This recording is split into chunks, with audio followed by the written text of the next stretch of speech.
Damn, YouTube! I'm back with 5 more things. I've been busy in my off time, and I'm wearing my Forest City Sport and Social Club champions for winning the kickball league last summer. I thought with the weather finally turning around, we had 26 degrees yesterday, we had 30 plus today.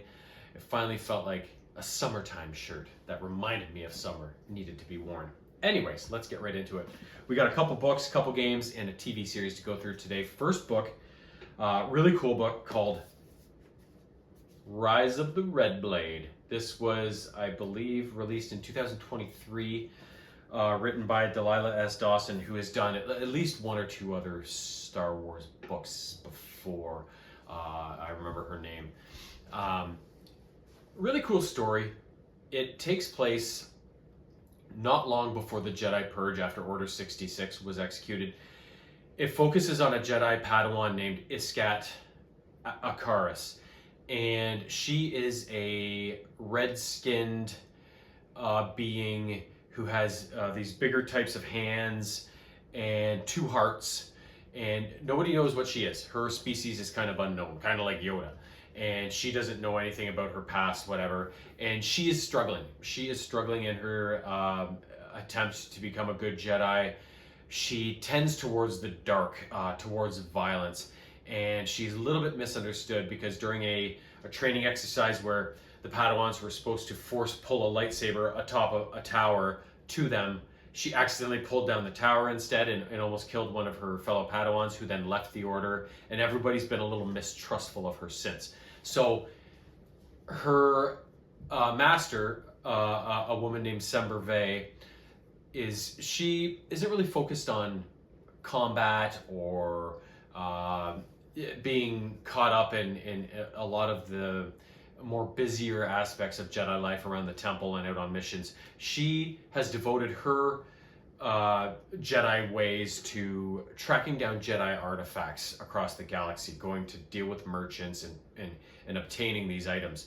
And so Iskat has come along with her all these years, but doesn't really appreciate that type of journey, and feels that Sember doesn't really appreciate her as an apprentice, almost like, why did you even pick me? You don't even like me, sort of thing. So it's very similar to like an Anakin situation, right? All these second guessings and what the fuck and why am I doing this and I'm better than this, you know. So as time creeps along, she makes friends with this Solonian named Hizo, who works in the temple as a droid repair technician, and he's really the only one she unloads all of her misgivings to about everything that's going on in her life as a Jedi. As time marches along, the Clone Wars start, and she is at the Battle of Geonosis. Her team was tasked with not being in the big arena fight, but raiding the arena from the outside and neutralizing some of the turrets and stuff at the top. And during this exercise, she is just doing what she's told, but then one of the Jedi Masters, I believe, gets kind of, I can't remember if he gets injured or gets left behind a bit, and his Padawan goes back to try and help him, and then Iskat sees this happening. He's like, well, I can't just proceed with the rest of these people that keep running ahead and not help these people. So she goes back to help them, but then a whole bunch of Genosians attack, and she just falls into like this combat trance, and she's just fucking slicing and dicing Genosians, and everybody's like, whoa, the fuck was that, right? So she really does tend towards the violence. And also on another mission with her master before this fight in Geonosis, they discovered a Sith, I think it was a holocron or a document, and Iskat was very much drawn towards this item. So you can kind of see where this is going.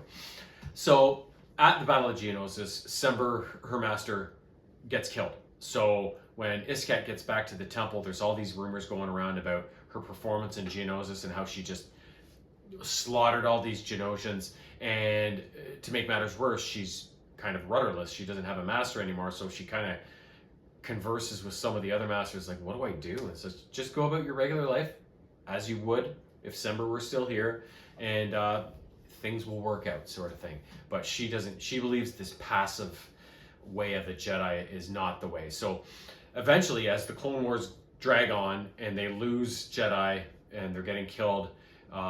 We know from the movies that a lot of Padawans were promoted to Jedi Knights before they were ready, didn't have to undergo the trials, that sort of thing.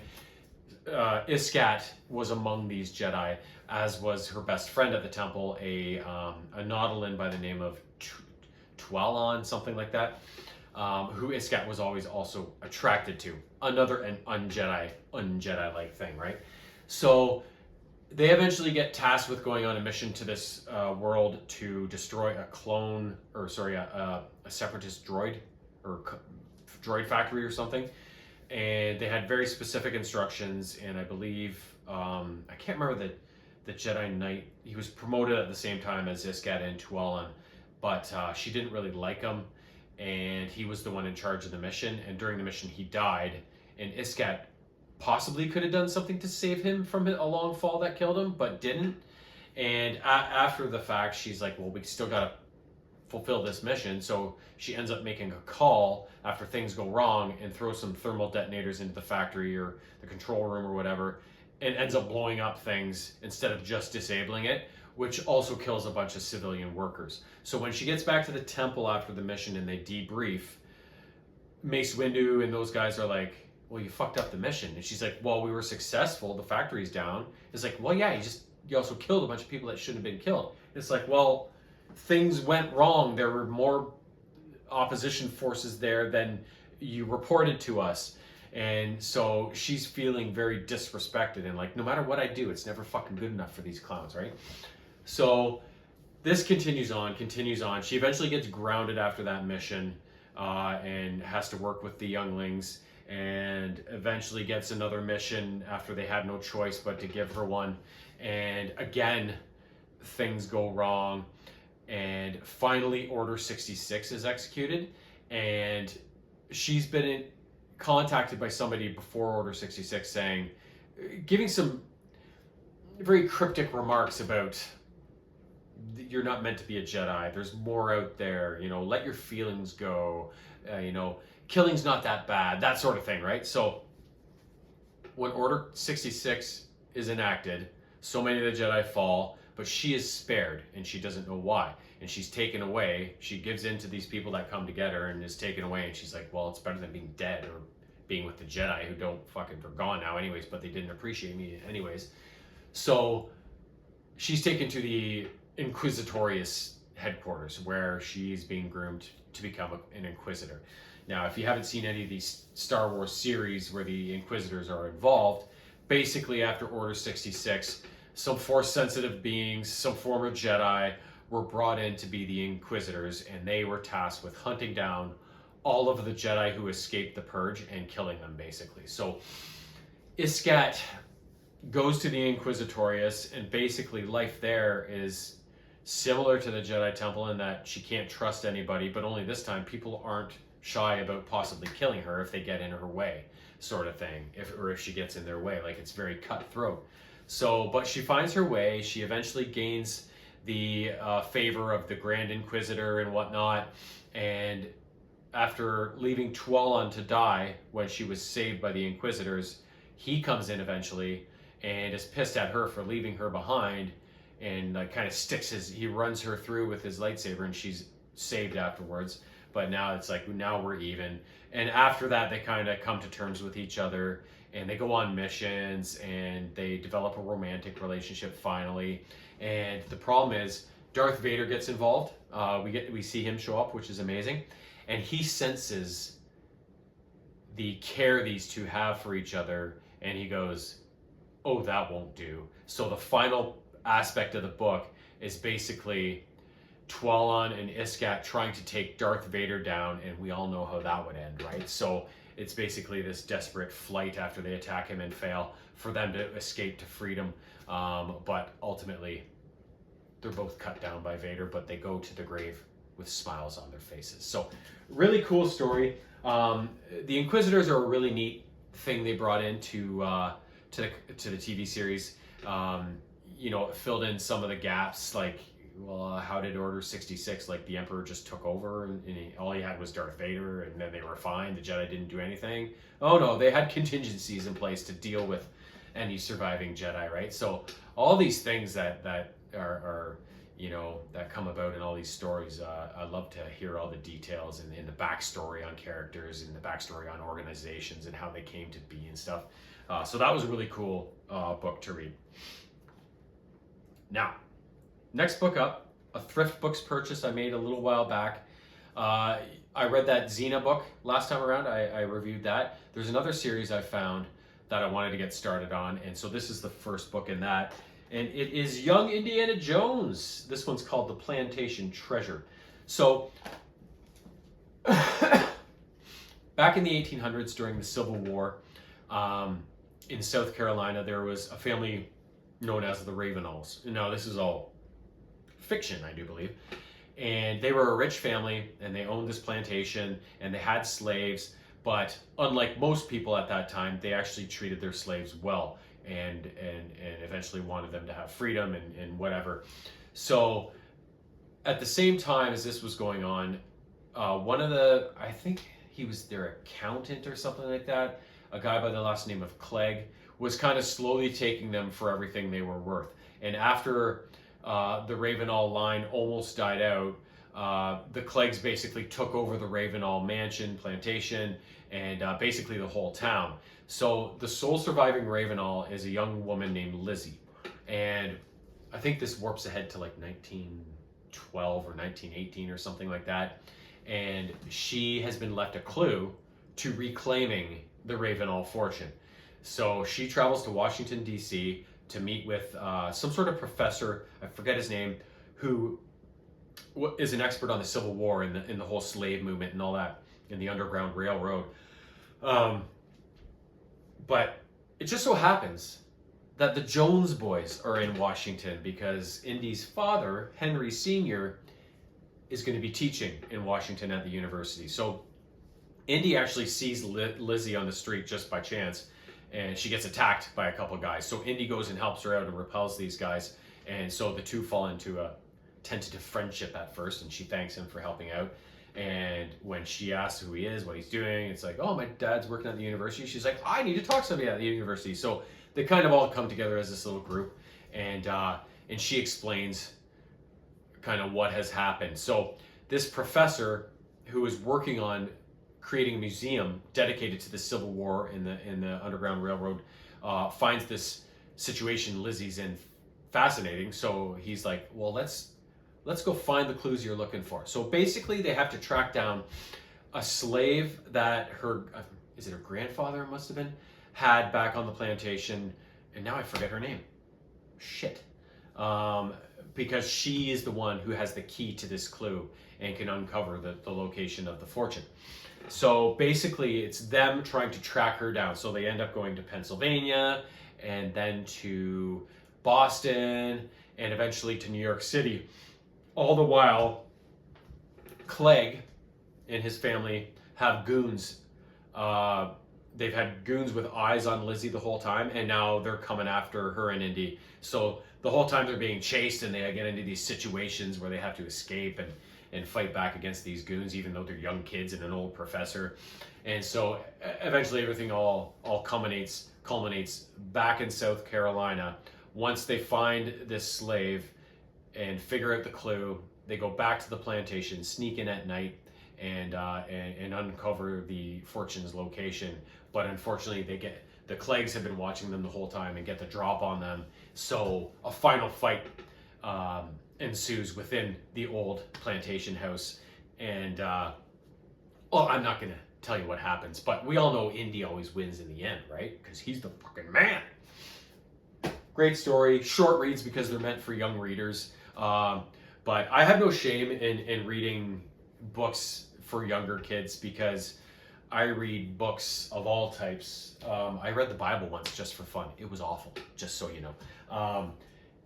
So it's like Star Wars, Indy, anything. I want to read all of the stories. So if it's a story meant for a fucking 6th grader, it's still an Indy story. I still want to read it, so I'm going to read it, right? There's no shame in that shit. Next up, Star Wars. Tales of the Empire. So this is a second season of this type of show. So the first season was called Tales of the Jedi, which I reviewed, I don't know, a little while back, probably 2 or 3 videos ago. And they're very short seasons and shorter episodes. There's 6 per season, and they focus on 2 different characters. So in Tales of the Jedi, it focused on Count Dooku and how he kind of fell to the dark side, I believe was the story. I can't remember who the second character was, though. But anyways, it doesn't matter. This Tales of the Empire season focuses on 2 characters, and one of them was pulled from the Ahsoka series, which I found kind of neat that that they focused on somebody like that. You usually, when they do something like this, you figure they're going to focus on some main or just below main characters from like the Star Wars movies and flesh them out a bit, right? But the first person they focus on in this series is Morgan Elsbeth. If you remember her, she's the Night Sister that is working with the 2 Sith and somebody else in the Ahsoka series working against Ahsoka and Sabine, and them finding, I forget what they were after. They were trying to find Ezra, but I know they were after other stuff. So she's the opposing force in that series. So her 3-episode arc starts with her on her home planet of Dathomir with her Night Sister clan, and there's chaos. The Separatists have invaded, and we get to see animated General Grievous wreaking havoc amongst the Night Sisters. So he's just taking them down left, right, and center. So Morgan's mom saves her in the end and gets her kind of through the battle, even though she dies. And Morgan wakes up, and a mountain clan of Night Sisters have taken her in, and they're saying, no, we're in the mountains, we're safe, they're not going to come for us, they've got what they wanted. But Morgan's like, no, we're not safe. And one of the other younger girls in the mountain clan kind of agrees with her. So they get up to some hijinks, and in the end, of course, they get attacked, and Morgan is eventually forced to flee Dathomir. And then the next 2 episodes pick up a little while later, after she's got herself a foothold in this in this community on, I forget the planet, Cordova, I think it's called, something like that. So she has come in and taken control of a community on this planet of people that were struggling to survive and have a good infrastructure and in place to live and all that. So she's come in and taken over and helped these people get on their feet and get a community up and going. And she has decided, she has a design for a TIE Defender ship that she's taken to the Empire. And she presents it to the Imperial Council, the Moffs and stuff like that. And they're like, your designs have merit, but they're just not cost effective. So we're going to pass on this. So she's kind of devastated and like, what the fuck? But then Captain Pelion, I don't know if you know that name. Have you read Star Wars books before? The trilogy that started it all off for me, the Heir to the Force trilogy back in the mid-90s, you'll remember his name for that. He was Thrawn's right-hand man, if you know who Thrawn is. So he's in the briefing, and he's impressed with what he sees from Morgan and talks to her a bit about it and why he's doing it, or why she's doing it, why she wants to work with the Empire or whatever. And he's like, okay, I'm going to keep my eye on you, sort of thing. So then she goes back to this community on Cordova, and the citizens are all like, how did it go? And she's like, nope, they weren't interested. And they're like, what? You promised us if we got involved with the Empire, you'd bring us success and riches and prosperity and all this shit. And she's like, sorry, like, what do you want from me? It didn't work out. And they're getting restless. So she goes into her compound and is like, they're, after all I've done for them, they're turning on me now simply because this didn't work out. So she starts to get a little nasty with these people. And then in the 3rd episode, an emissary from the New Republic who lived on this planet in this community before comes in and says, like, Morgan Elsbeth, you need to step down. You've botched this. The New Republic is going to take over, whatever. Morgan Elsbeth's like, yeah, fuck no. And then ultimately conflict, and Thrawn shows up in the end and has a long conversation with her about future plans, and that's kind of where we leave off. So Morgan Elsbeth is, that's how she got her, oh fuck, I threw the DVD, I'm not done yet. That's how she got her in and her start with the Empire, and ultimately what leads to that situation in Ahsoka. The other character is one of the not main characters from the Star Wars movies, but she's kind of a secondary Jedi character in the prequel trilogy, especially episodes 2 and 3. So her name is Barriss Offee. She was a Padawan to Jedi Master Luminara Unduli, who was on the Jedi Council in the prequel trilogy. She was a Jedi who was more focused on healing and stuff like that, but ultimately fell to the dark side, and then was kind of imprisoned after she was caught. So this kind of picks up right as Order 66 is in place. Barriss Offee is sitting in a cell on Coruscant, and she's like, what's going on out there? She can hear stuff, and she looks out a little slot of a window. She sees the Jedi temple in the distance. There's explosions and fucking lights flashing, so the purge is on in full force at the temple. And so a woman enters her cell, and her name is Lynn, and she's a former Jedi, but she's now an Inquisitor. So she's like, I got an opportunity for you. So we've already talked about one Inquisitor, now we have a second one. So Lynn is the fourth sister in the Inquisitors, and she wants to bring Barriss into the fold. So they go to the Inquisitorius, and when she's there, 2 former Jedis are there, and Barriss is like, oh my god, I forget their names. Nobody from the movies that I recognize.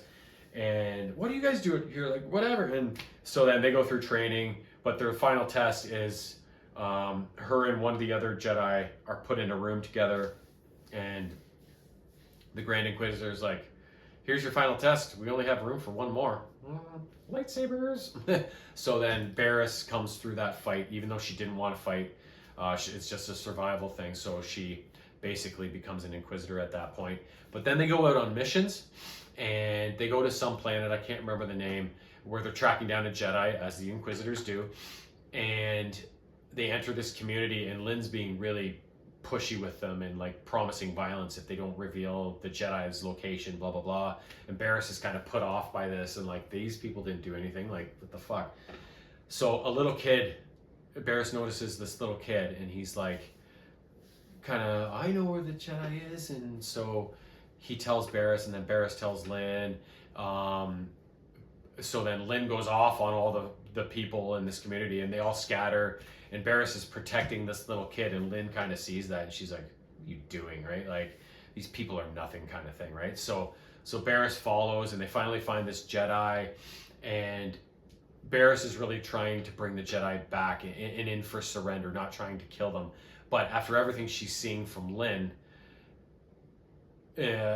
she's seeing that the Inquisitors are all about violence, not just towards the Jedi, but towards anybody who gets in their way. So in the end, Barriss, after Lynn mortally wounds the Jedi, Barriss pushes her off of a cliff and then like throws her Sith helmet, or her Inquisitor helmet, back after her, and she's like, I'm done with it. So then in the third episode, we're on some planet in the snow, I can't remember what the planet is, and there's a couple with a baby rushing to see this healer woman, and this healer woman is Barriss, who's turned her back on the Inquisitors and become a being of peace. So she's like, there's nothing wrong with your baby, you know, like, it's force sensitive. Back in my day, she would have been taken from you like I was from my parents and brought to the Jedi Order, but that's not what happens now. Your best bet is just to get the fuck out of here and not let anybody take your baby anywhere, sort of thing. And then she gets a sense that somebody's coming, and Lynn survived the fall and comes towards Barriss, and they end up in a confrontation, and Barriss just basically distracts Lynn in this maze of ice while this family escapes. And Lynn eventually gives into rage, and she's slashing at the ice, and she can't get out of the maze. Finally, she rounds a corner, and she's slashing, and she ends up striking Barriss. And then it's like, the guilt of that is like, oh my god, what did I do? And she drops her Inquisitor blade, and she's like, I'll get us out of here. And she picks up Barriss and eventually finds her way out of the ice cave. Now, to me, it looked like Barriss was a goner, but maybe she survived. We don't know. But that's kind of how Barriss's story arc unfolded in this series. I really like these series, these animated shorts. They focus on some main characters. They focus on some secondary characters. You see some cameos like General Grievous on Dathomir was amazing. And it's all really cool animation. General Grievous looked fucking awesome. And then did Darth Vader show up in this series? I think that he did at some point. And looked utterly amazing in that as well. So anytime Vader shows up, oh my god. So yeah, these are really cool series, and they do have a third season planned. I think it just came out in May, the end of May, just recently, and it is called Tales.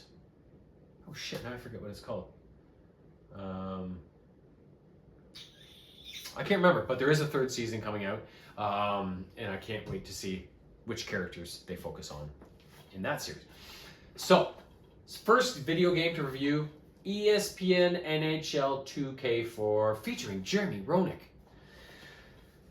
So this game was released in 2003 and for both PS2 and Xbox. It's a good game. I enjoyed playing through it. I mean, I played through it over the last couple of years. I was really slow in getting through this game. So it's dated in terms of like when you play NHL 24 and 25, like this game looks dated. But you knew for the time, the era, it was a pretty good hockey game.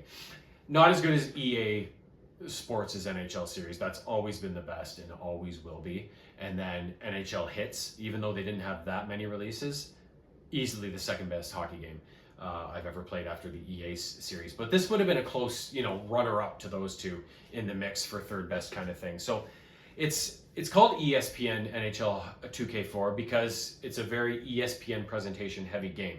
When the game kicks off, you get the ESPN music and sound effects, which here in Canada is basically the TSN music. And when the game comes on, there's an intro. There's a guy sitting at a sports desk. I'm sure he was one of their hosts back in the day, talking about hockey and whatever. And everything is very ESPN centric in this game. Gary Thorne and Bill Clement were the commentators. So very good presentation. Lots of modes. There's, of course, exhibition, season, playoffs, shootout. There's a all-star like skills competition. There's a mini rink where you play 2-on-2. There's pond hockey. And then what else is there? I think there's one or two other modes, but those are the main ones. Maybe tournament or something like that. Franchise. And then there's also a mode called Skybox, which is really cool. So you enter the Skybox, and it's basically a suite in the arena, some arena. So and you can move around it by pressing the button. You'll move to a different section of it. So the main section is like looking out the glass of the Skybox down on the rink sort of thing. And then you can go this way, and it's like it holds all of your records and the trophies that you've gotten for them, or your achievements. And then you go another way, and it's got all the records that your play time records and all that. You go to another one, and it's like a mini game thing. So they actually have air hockey that you can play. So a lot of cool modes, a lot of cool presentation in this game, and the game itself is very easy to play. Similar to EA's game, but not quite as smooth. It's a little choppier. The animations aren't quite as good, but it's still a pretty good looking hockey game. And I played through a season with the Leafs, and of course won. But the only thing I didn't like was I played it on too easy of a mode, and the game kept telling me it seems like you're doing very well. Maybe level up to try a bit more of a challenge, but it never would let me within the season change the gameplay difficulty. So that was a bit of a glitch that I didn't really like, because I was destroying teams in this game. So in the end, it wasn't as fun as it probably should have been, simply because it was so easy. But still a good experience. Great gameplay, great looking game, great sounding game. Again, for the time, and yeah, I'm glad I got it. I didn't know ESPN had a game in it 2K4. So maybe that's how the 2K series started, as an ESPN branded game. But eventually they just became NHL 2K whatever. They dropped the ESPN thing. So I might research that just to see what happened, because I find that kind of interesting. And I got this game years ago when I still had my old travel job at Game Cycle, because it was just down the street. And during that time, I got so many hockey games. I wanted to basically own and play every hockey game that was ever released for the systems I own. So I went on this big trek to do that. And if I didn't get them all, I'm pretty close, I think. So this isn't the only hockey game we're going to be reviewing over the next few years, because it's going to take me so long to play through seasons on them. But there's definitely more to come when it is related to video game hockey, that's for sure. Now, the last thing up, this game I downloaded on the PS4 a while back. It was on my radar, and then I kind of forgot about it. And then I was just looking for something in the PlayStation Store, and this game was kind of advertised, and it was on a super duper sale. It was normally like $60 down to like 13 or 17 or something like that. And I was like, yes, get! And it is honestly one of the best games I've played in a while, and easily one of the best games for its vintage and its type of game. Like, it was so good. And the game in question is called Terminator Resistance.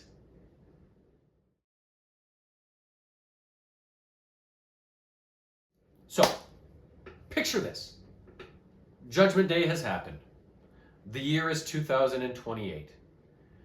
The Annihilation Line is marching through the United States. The Annihilation Line, that's the first time I've ever heard this term when I played this game.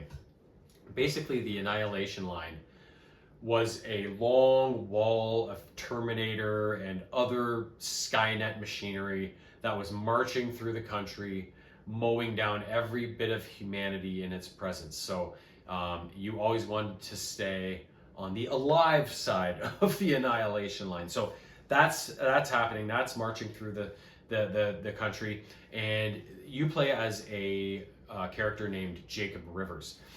He is a member of the Pacific Northwest Resistance.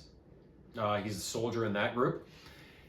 He experiences the Annihilation Line, and his entire company is wiped out. He's the only survivor. So he's hot-footing it to the south, trying to get away from these goddamn machines, and ends up in Pasadena, California, where he falls in with a group of ragtag survivors. There's an old black guy named Ryan, who's like a mechanic, and a really soft-spoken, nice guy who's like the kind of unofficial leader of the group. There's an old woman named Erin who is used to be a doctor and is a little rough around the edges. And then there's a guy named Colin who's a complete maniac, and a young girl that you end up having a romantic thing with named Jennifer, and her younger brother Patrick. So you bring news to them. They're trying to escape any sort of trouble, and pretty soon you have to be on the move, because for the first time these people see an infiltrator unit, which is basically like Arnold was in the original Terminator, a Terminator that looks human, and if you cut into them, there's blood. There's no way to know they're a Terminator until it's too fucking late, right? So an infiltrator gets on their case, and they figure it out, and they've got to move. So it's from that point onwards, it's kind of your flight from the Annihilation Line until you link up with is it the southern group of resistance soldiers, who are led by a woman named, I think her name is Jessica Barron, something like that, who you also have a romantic interest in. So I humped both of them in the game, just so you know. So it's a fun game in so many ways. And so you get your survivors with you, and you enter the South Division and kind of live in their shelter. And from that point onwards, you hear from John Connor. You don't see him till the end of the game, but you hear from him, and you have to go out on all these missions to like scout Terminator technology, Skynet technology, report back so they can devise ways to destroy it, work around it. So you send out all these missions that help the cause and help them formulate a plan to try and end the war against the machines. And of course, there's a bit of time travel involved. Not that you do any time traveling, but it's talked about within the plans of everything that's going on. And yeah, you have to go out and like just capture Skynet technology and then reprogram it for your own purposes and stuff. And eventually it all culminates in this battle against so many Terminator and other units, some infiltrators. You're holding this group off as another group is infiltrating Skynet's core, which you've discovered the coordinates to, and destroying it so it'll shut Skynet down for good, sort of thing. Which in the end you do, but John Connor says the war's not over because they're going to send Terminators back in time to try and circumvent this from happening. So there's still work to do. Jacob, will you go back in time to protect yourself? So the mysterious stranger we saw warn us at the beginning of the game, which I forgot to mention earlier, is actually future Jacob coming back to warn old Jacob, or young Jacob, I guess. Time travel, right? Outstanding game. It looks amazing. The Terminator machines are so cool. Plays amazing. Is so much fun. Is a decent challenge. There are some easier elements of the game, but there are some sequences you run into where you really got to map out, okay, am I sneaking past these guys or am I attacking them? Because they don't die easy. And you can level your character up and improve his offensive, his defensive capabilities, his ability to craft stuff and carry stuff. So the more you do, the better you are, because you earn more XP and you unlock more potential for yourself. But in engaging these things, you die so often that it's a real challenge. But despite being so challenging, they find that perfect balance of challenging and fun, right? It never becomes so challenging that the fun departs and it just becomes rage-inducing. There's always that perfect balance between the two that just makes for the ideal gaming experience, right? So this game, and nowadays nobody's ever happy with anything, so I could be telling you all this and you go play it and say, oh, that thing's a piece of shit. But I just loved it, and it is a game that I would replay eventually if I had nothing else to play. I'm like, I'm gonna play that again. But it is that good. And I just learned today that there's actually a future Terminator game that's going to be released right at the end of this year on New Year's Eve. So I'm not going to tell you what that is, but you can probably just Google it anyways. But needless to say, I'll be adding that to my collection as well. So stay tuned many months from now to see some of that. So anyways, that's it. Those are the 5 things I've gotten up to. I've already got number 1 ready for next time. I just got to fill the last 4. And I will be back with even more stupid bullshit. Toodles!